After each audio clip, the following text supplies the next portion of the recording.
X88 King на канале Технозон. Но она же уже была. И как бы я сказал, что она плохая. И я вам скажу сразу, я не переобуваюсь, я обозреваю на самом деле идеальный выход для владельцев этой приставки, для X88 King. Это X88 King на прошивке от SAS-FLAT, так называемая Volksware. И вы знаете, заиграла она совсем другими цветами, хотя она и так цветная, есть еще в черном варианте. Но перед тем, как мы распишем, что это за прошивка и покажем, как она работает, я вам хочу напомнить, что X88 King это одна из самых дешевых приставок на iMlogic S922X процессоре. Это 4 гигабайта на 128. У нас здесь есть с вами разъем для TF-карт, USB 2.0, USB 3.0. USB 3.0, кстати, такой себе. Есть аудиовыход, есть SPDIF, HDMI. Есть у нас LAN RJ45 на 1000 мегабит и есть разъем питания DC 5 вольт, по-моему, да. Даже 5 вольт они сделали, 2 ампера. Что у нас меняет прошивка Volksware и что было? У нас была проблема с работающими ядрами, с вылетающим IPTV, с постоянными проблемами. Там сначала не было root, потом root вроде появился. Эти прошивки просто задолбали. Когда SAS-FLAT взялся за дело, это была, конечно, мертвая приставка. На текущий момент мы с вами имеем абсолютно рабочую приставку. Единственное, что не работает Volksware, это часики спереди, да и хрен с ними, с теми часиками, там будут постоянно гореть load. Но эта приставка для тех, кто хочет мега бюджетно поиметь 922 процессор, да еще и 4 на 128 с гигабитным портом и 5 ГГц Wi-Fi. Кстати, 5 ГГц здесь вытягивает больше 200 мегабит, а 2.4 даже вытягивает около 50 мегабит, что очень даже неплохо для 2.4 ГГц. Ну, вообще, в общем-то, это выше среднего намного. Что интересного еще получилось у нас с этой прошивкой? Здесь стоит лончер от Belink GT King, ну или от любого Belink. Решена проблема с ядрами, решена проблема с вылетом IPTV, решена проблема с температурой. Насчет температуры здесь вообще целая история.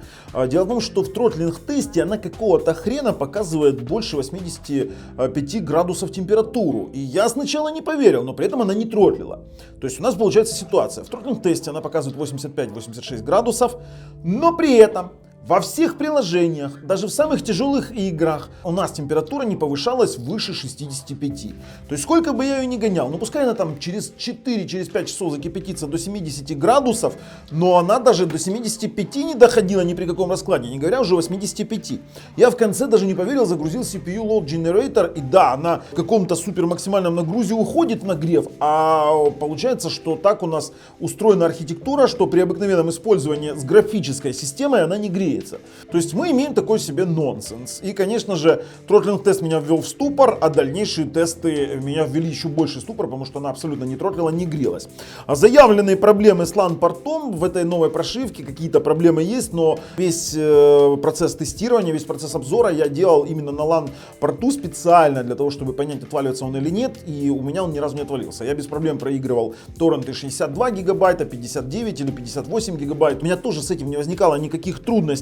И очень сильно меня удивил один момент. Данная приставка может транскодировать Dolby Atmos звук. Да, мы покажем, как она транскодирует Dolby Atmos. У нас есть на чем это протестировать. Она транскодирует DTS HD Hi-Res. Она транскодирует Dolby Digital Plus. DTS 5.1 ядро. Dolby True HD не транскодирует. Но Dolby Atmos есть. Круто, круто.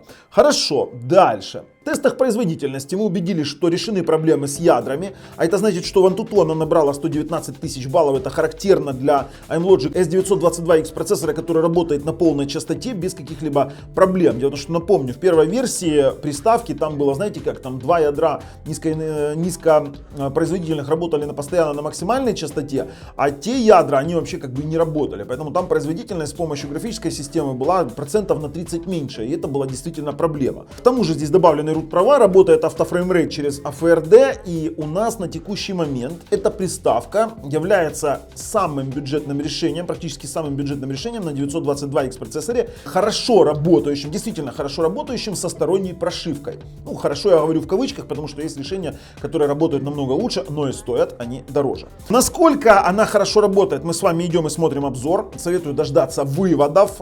Ссылки лежат на эту приставку, а также на прошивку в описании под видео. Напомню, это для тех, кто хочет прикоснуться к 922 процессору с Dolby Atmos звуком, кстати, на транскодировании, но при этом не готов платить много, а готов поставить стороннюю прошивку. Также под видео есть кнопка подписаться, колокольчик, нажав на которую вы не пропустите дальнейшие наши обзоры программ, гаджетов, девайсов, модификаций, дронов, телевизоров, чего еще угодно. Мы будем все обозревать вообще на самом деле, все, что попадется под руку. Ну и, конечно же, там лежит ссылка на акцию, на очередную крутую акцию, и мы вам советуем в ней принять участие. Но сейчас я говорю вам халабанга, ребята, это же Bubblegum и X88 King на прошинке Volkswagen. Поехали. И мы видим, что у нас включился сразу же лончер Belink на новой прошивочке. Интересное решение, спасибо огромное SASVLAD. Идем сразу с вами в настроечки. Мы подключены к 5 ГГц роутеру, переподключим его на Nintendo AC10. Меню в принципе не претерпело больших изменений. Можем посмотреть, что у нас есть в Droid Settings. У нас все переведено на русский язык. За это огромное спасибо SASVLAD. Обычно Droid Settings очень сильно бесит. Настройки Droid TV by SASVLAD мы вверху видим. HDMI цик работает. У нас, кстати, очень некоторые изменения есть. Цифровой аудиоформат авто. У нас стоит, может быть, SPD, PCM или Manual. Действие кнопки выключить и включить. Это значит, что вы можете назначить действие на кнопку включения. Это значит, вы можете при выключении отправить его в сон, либо выключать. И при нажатии больше настроек вы вывалитесь в настройки чистого андроида. В самих настройках устройства мы можем с вами посмотреть об устройстве. Это X88 Kings Volkswagen by SASVLAD, версия андроида 9. Больше нам здесь смотреть нечего, ведь все это есть в оригинальном обзоре. Но дело в том, что скажу вам так, что работает это все вот мега быстро. По сравнению с тем, что было на родной прошивке, это просто нереально. Ну, во-первых, нам необходимо в AIDA 64 проверить с вами. Эта версия у нас 4 на 128.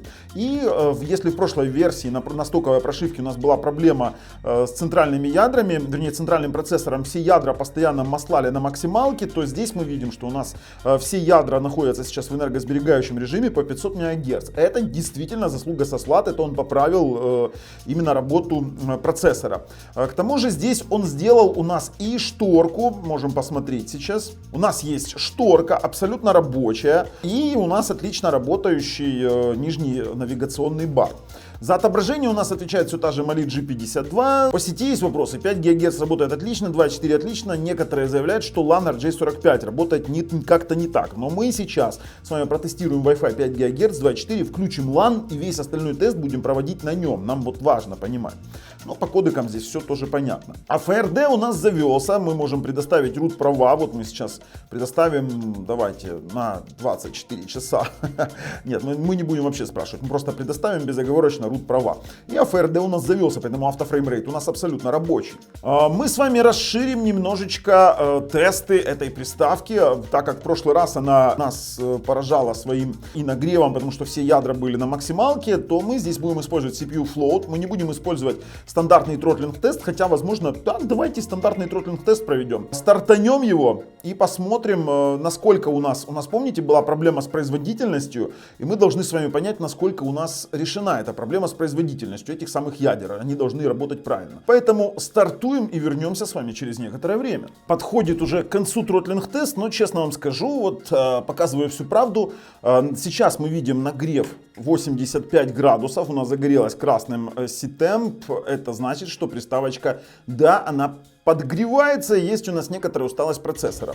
Дальше в тестах мы с вами выясним, насколько она будет достигать максимальной температуры 85 градусов, потому что тротлинг-тест это показатель максимальной нагрузки и максимального нагрева, а нам важно, сколько она будет нагреваться при ежедневном использовании, например, там в играх, например, в каком-то контенте, и вот это вот для нас будет главное. Но мы честно показываем, что 85 градусов она взяла. Но мы видим, что у нас частота сохраняется на 1,7, и у нас ничего не тротлит. Вот что самое интересное. После теста сразу же температура у нас упала до 68 градусов и продолжит сейчас опускаться. Максимальная температура по результатам тротлинг-теста 88, по диагностическому окну я видел 85, 88 я не видел. Выходим. Что ж, тротлинг-тест пройден в таком варианте, как есть, по-другому мы показать не можем. Теперь, насчет теста производительности. Мы видим, что 119 716 баллов набрало в Antutu, а это на уровне iLogic S922X процессора, и значит, что наконец-то поправили здесь производительность. Это тоже очень хорошо. Температура держится 66 градусов. Попробуем закрыть фоновые приложения, все очистим и посмотрим на то, как у нас поведет себя температура. 65, 64, да. Фоновые процессы убиваются. Теперь мы должны с вами проверить быстродействие наших жестких дисков через USB 3.0, для того, чтобы мы понимали, насколько у нас хорошо работает USB 3.0 на данной прошивке, и мы можем смотреть достаточно тяжелый контент с жестких дисков. Теперь, кстати, наблюдаем постоянно за температурой во время использования. Мы поняли, какая она в тротлинге, и должны понимать, насколько она достигнет предела тротлинга, предела 85 градусов, максимальную, которую мы видели. Ну, честно вам скажу, вот так, чтобы вау, меня вообще не впечатлил. По памяти достаточно низкая скорость копирования памяти 2.18, чтобы вы понимали, у ближайшего конкурента, там у Югус, у Белинк, это выше, это порядка 2.5-2.6 гигабайт в секунду, но в принципе для памяти это нормально. А вот последовательное чтение из USB 3.0 с SSD диска, на секундочку, это вот такой вот SSD диск на USB 3 контроллере. Сейчас я вам покажу. Вот, пожалуйста. Это чистый USB 3. И мы с вами получили вот такую вот скорость в 30 мегабайт в секунду. Но это все равно достаточно нормально, потому что на такой скорости вы сможете просматривать фильмы с битрейтом 240 Mbps. Хотя таких фильмов я и не видел, потому что максимальный Mbps для Blu-ray диска это 128. Поэтому тесты он прошел, хотя не с самым лучшим результатом. Начинаем с вами тестировать спид-тест, тесты скорости нашей сети. Нажимаем начать на тестовом сервере и получаем скорость чтения 170 мегабит, 170, 80. Ну давай, 190, 200. 203 мегабита на загрузку и 200, да в принципе то же самое, 210 на выгрузку будет или 209. Да, перейдем на Wi-Fi 2,4 ГГц. Кстати, удобно все-таки переходить через шторку. Шторка это классно, вот серьезно классно. Нажимаем начать 2.4. Получаем с вами очень даже хорошие результаты. Эти результаты намного выше среднего. Это 50 мегабит на загрузку. Даже 51. А вот на выгрузку у нас тут начинает прыгать. Скорее всего мешают какие-то соседние роутеры. И он перепрыгивает с канала на канал. 46 мегабит на выгрузку. Это хорошо. А вот теперь у нас LAN RJ45. Мы вставляем LAN RJ45 и будем пробовать, что же у нас там с вами мы должны проверить. Да, у нас LAN RJ45 засветился внизу. Переключаемся через ту же панель навигации переключаемся на спид-тест. Поехали, начать. И тут у нас гигабитный LAN на загрузку 565, на выгрузку 825.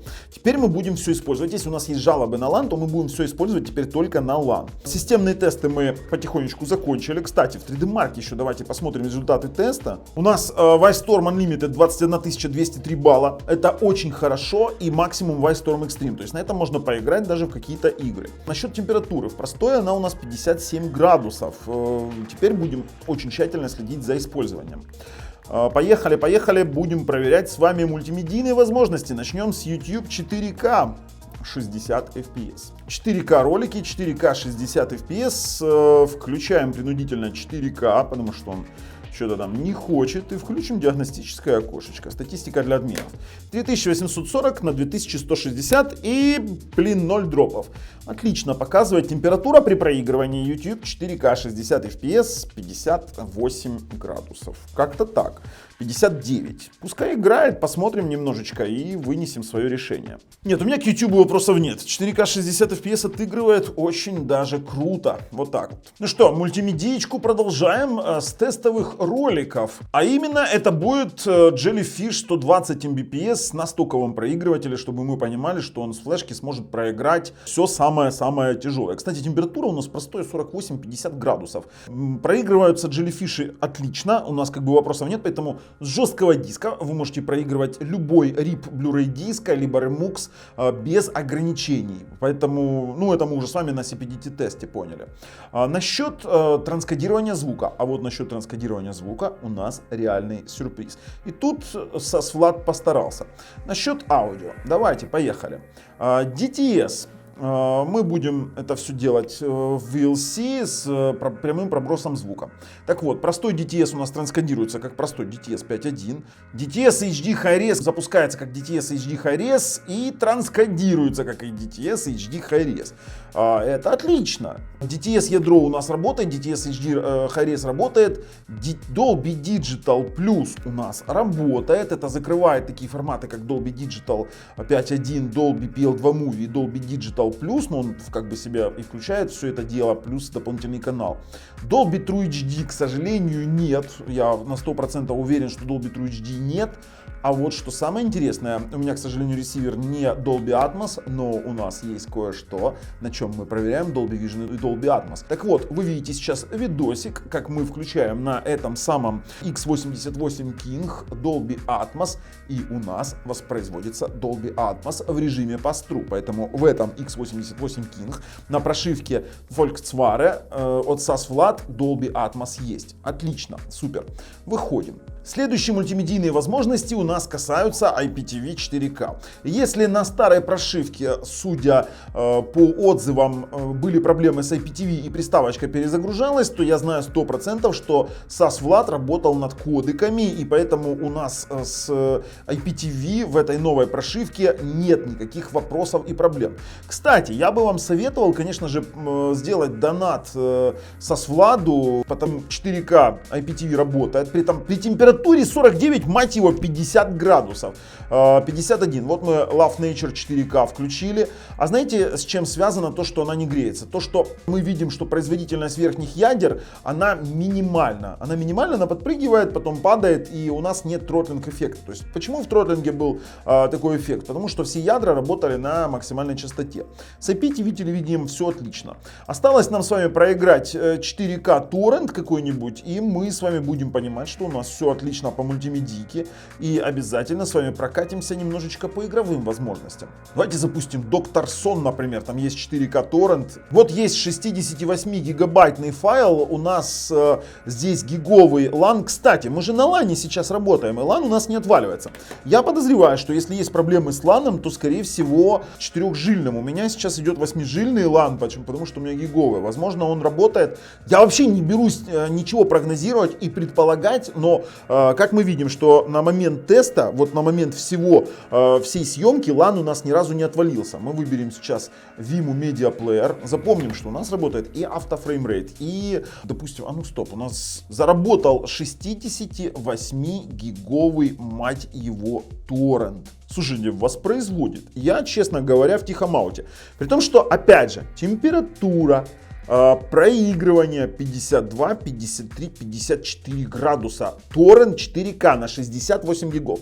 Если вы видите какие-то визуальные микрофризы, то это разность моей камеры, которая пишет в 30-60 Гц, и рекордера, который пишет в 24 Гц. Эти 6 кадров, которые он потом растягиваются до 30 или даже 36, которые дотягиваются до 60, берутся из ниоткуда, дорисовываются. Поэтому есть, возможно, мелкие микрофризы.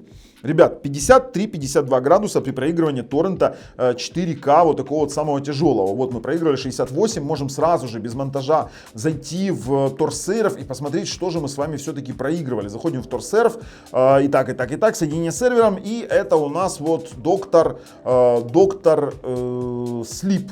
68 градусов. Кстати, мы до этого смотрели Джокер 59 градусов, 59, 68 гигабайт. О каких градусах я вообще веду речь? Вот мы с вами смотрим Джокер 59 гигов запустили. И тоже он сейчас пойдет у нас без особых вообще вопросов и проблем. Запускаем через тот же самый Vimeo Media Player. И тадам! 59 гигов у нас запустилось и пошло проигрывать. Кстати, у нас ядра, как мы видим, начали на максималочку работать, потому что этот контент у нас, мать бы его за ногу, потяжелее, несмотря на размер. Это HDR контент. Все, ребят, выходим. 56 градусов, 55-56 при проигрывании торрентов. У меня вопросов нет, при том, что LAN у нас тоже отрабатывает нормально. Слушайте, а что же у нас с игровыми возможностями? Игровушечка. Мы давайте, может быть, запилим GeForce Now и танчики. Ну, танчики мы используем, потому что не из-за того, что нам так сильно нравятся танчики, а из-за того, что там есть нагрузка не только на графическую систему, а и на процессорную систему. Будем использовать GameSeer G4S в обзоре. Во-первых, мы полюбили этот геймпад, он нереально крут, и у него очень минимальные, мизерные, практически отсутствующие мертвые зоны. Поэтому как бы ссылочка на обзор GameSear G4S лежит в описании под видео, можете идти смотреть, как это все работает. GameSear наш определился, нажимаем сопряжение, он провибрировал, сопряжение есть. Ну что? Попробуем сыгрануть в чего-нибудь реально крутое. Поехали. Слушайте, что сначала играть? GeForce Now или танчики? Давайте сначала танчики, а потом GeForce Now. Вот так вот, на закусочку мы оставим такую самую крутую штучку, которая мне очень сильно в последнее время заходит. О, у меня танчик поломан. Танчик поломан. Нам нужен танчик, который может идти в бой. Слушайте, ну давайте, во-первых, выставим с вами в настройках графику. Давайте ставим высокая, за температурой следим. Высокое качество эффекта, дальность прорисовки высокое, качество тумана низкое. Туманы это тяжело для любых смарт-ТВ боксов. Отображение растительности среднее поставим, отображение теней отключено. И трава в снайперском режиме обязательно поставим включено. Вот такие вот высоко-средние настройки мы с вами будем играть на вот этом вот X88 King. Поехали в бой. Геймпад подключен и посмотрим. И у нас стартовых 30 FPS поднялось до 50. Вообще отлично, слушайте, сейчас до начала боя осталось 5 секунд. Вот играть на этом... А вот теперь смотрите, эффект очень интересный. Тротлинг тест у нас показывал 80, сколько там, 78 или сколько там градусов, уже не помню. А вот сколько он покажет в танках на средневысоких, 59-60 градусов. И я бы не доверял этому тротлинг-тесту, потому что последнее время тротлинг-тест показывает какую-то, ну, необычно дикую дню, извините за выражение, потому что ни в играх, ни в тяжелом контенте в 4К, Ультра HD, в торрентах, онлайн, он не выходит за пределы там каких-то там нормальных температур. Давайте шмальнем. Ой, я в прицел нажал. Бам! И я, как всегда, промазал. Сейчас меня сольют, будем выходить, но выше вот 63-62. Но температура начинает прыгать, это значит, что он достиг предельной температуры, и при текущей нагрузке он не может нагреться выше 63 градусов. Я подозреваю, что вот 64. Я подозреваю, что он может нагреться и до 70 градусов, но это абсолютно не критичная температура для 922 процессора. Выходим в главное меню. Осталось нам с вами протестировать наш любимый GeForce Now. Заходим в мои игры. Я тут играл, кстати, в Metro Exodus. Я сыграю в одну какую-нибудь игру. Вот в одну. Давайте Half-Life 2. Нажимаем играть. Выбираем загрузить нашу любимую игру сохраненную. И тут как бы вообще огонь. Огонь. Можно бегать, можно прыгать. Не, мне не нравится эта загрузка. Давайте загрузим более раннюю игру. Для того, чтобы мы могли хотя бы пробежаться хоть как-то. Но температура при той же самой игре в Half-Life у нас 58-60 градусов. Поэтому я не доверяю тротлинг-тесту, который я проводил лично сам. То есть, понятное дело, что в тротлинг-тесте это одно, но вот в самой игре получается совсем другое. То есть мы можем тут бегать, прыгать, создавать какие-то визуальные артефакты, но у нас приставка реально не греется. Как так? А давайте-ка мы, наверное, все-таки с вами проведем такой отличный тест. Мы сейчас закроем вообще GeForce Now игры. Они работают, тут как бы вообще вопросов нет. Ну и так как я не могу доверять сейчас тротлинг-тесту, то я, наверное, буду проверять это все в CPU Load Generator и попробую достигнуть какой-то максимальной температуры. Хотя нет, ребят. Я на старте могу сказать, что CPU Load тоже догоняет температуру до каких-то неопределенно высоких температур. Вот мы уже сразу видим с вами на старте 71, 72 и пошла температура расти. То есть на максималках 72 он все равно будет гнать температуру 72. То есть если мы ее оставим хотя бы минут на 5, 73 уже проскакивает, минут на 5, на 10 мы все равно получим те же самые результаты, как и в тротлинг-тесте. Поэтому тротлинг-тесту мне 74 проскакивает. Не доверять не могу теперь, получается. Будем с вами делать выводы на основании того, что мы с вами увидели. Переходим.